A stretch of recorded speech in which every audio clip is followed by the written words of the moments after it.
Hello and welcome to my game room. Today I'll take you on an in-depth guided tour of my space. I've been collecting for basically my entire life and I currently have a little over 1,000 games and 55 consoles. But first, let me quickly explain my origin story. My love for video games started Christmas of 1999 when I got my very first handheld, a Game Boy Color. I loved to play my retro video game consoles on the TVs they were designed for. Here's one of my CRTs that most of my retro consoles are hooked up to. Up next is a custom hand-built console cubby system. This unit holds all of my consoles that I play regularly. And the bottom shelf is great for miscellaneous storage. Here I've got a PlayStation Portal, all of my Sega Genesis games, a Sega Game Gear, a PSP, and Super Famicom games. And up top I've got a PlayStation 5 and my Nintendo Switch. And above that is a custom hand-built Nintendo 64 cartridge display. And so I don't have to fuss with cables in the back of TVs, I've got all of my consoles running through switchers. And on the right side of my console display, I've got a really cool Mass Effect helmet and ship display. Mass Effect is my favorite series of all time. I'm also a huge anime fan, which you'll see more of a little bit later in the video. For now, here's some really cool art from one of my favorite animes, Naruto. Continuing to the right is another CRT. This set is pretty much dedicated to the original Nintendo. On top and mostly just for display is Rob the Robot. He looks cool on display, but I gotta say the handful of games that he was made for are pretty terrible. And speaking of things that have terrible games, here is the really cool Nintendo Power Glove. The next section is all about Pokemon. Here we have a framed Nintendo Power poster that was advertising for the first game. And just below that is a Gen 1 through 3 complete-in-box Japanese Pokemon set.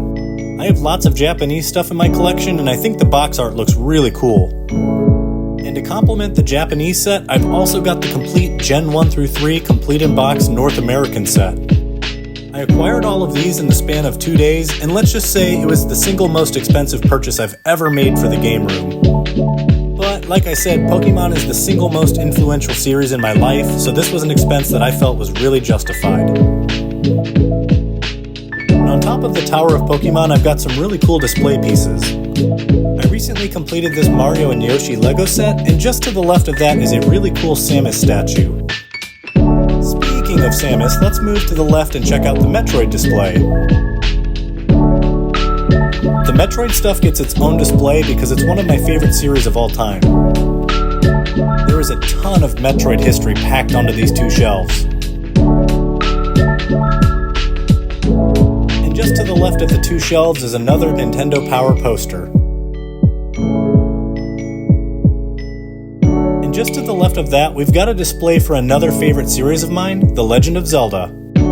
Here's a really cool life-size replica of the Master Sword. It's all metal and leather. And on the right of the display is another all-metal life-size replica, this time of the Hylian shield. And in the center of this display are 3 shelves that house pretty much the entire history of the Zelda franchise.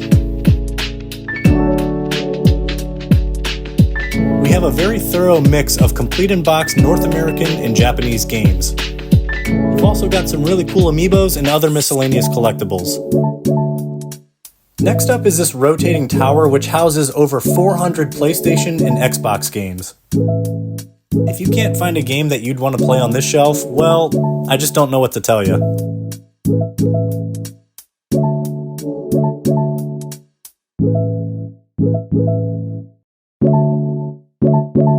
On top of this tower are some really cool Halo collectibles, including this wearable Master Chief helmet. Continuing to the right, we've got a third CRT TV. This one is used primarily as my Sega Genesis station.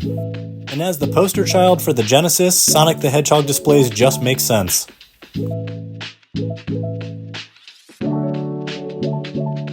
Up next is a really cool custom World of Nintendo display, along with 5 framed Nintendo Power posters.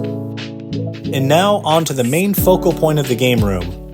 Here we have a massive custom floor-to-ceiling Nintendo shelf. The top 2 shelves focus on the original Nintendo and Super Nintendo. I've got a good mix of consoles, collectibles, and games, both loose and complete in box. The third shelf houses most of my complete in box Super Famicom, Nintendo 64, and Japanese Nintendo 64 games. Shelf number 4 contains some GameCubes and some really cool Nintendo 64 consoles. We've got the full Funtastic N64 set as well as some really cool Japanese variants. Shelf number 5 contains the earlier era of handheld gaming from Nintendo. We've got the original Game Boy, Game Boy Color, and Game Boy Advance. Oh yeah, and just because it looks really cool, we've also got this NES Lego set. Shelf number 6 is also dedicated to Nintendo handhelds. On this shelf, we've got a range of DS and 3DS games and consoles. And shelf number 7 is all of my GameCube, Wii, and Wii U titles.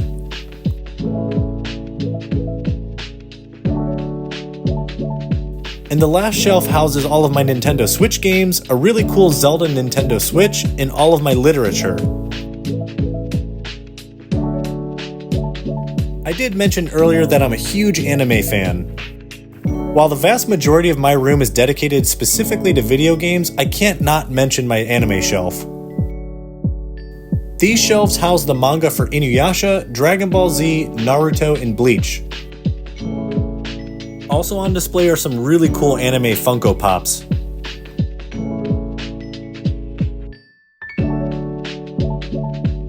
And in this shadow box are the Japanese Volume 1 of Bleach and Naruto. Now that you've seen my entire game room, I'm sure you're wondering what my most expensive video game is.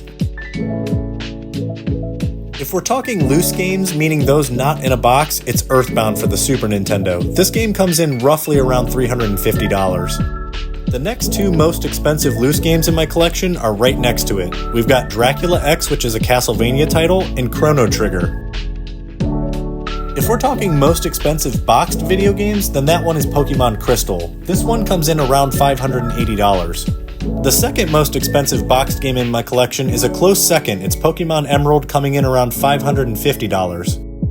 But in my entire collection, my most valuable item is no doubt my Game Boy that I got for Christmas of 1999. I'm not talking about monetary value though. This is the very same Game Boy I got Christmas of 1999, and that started it all.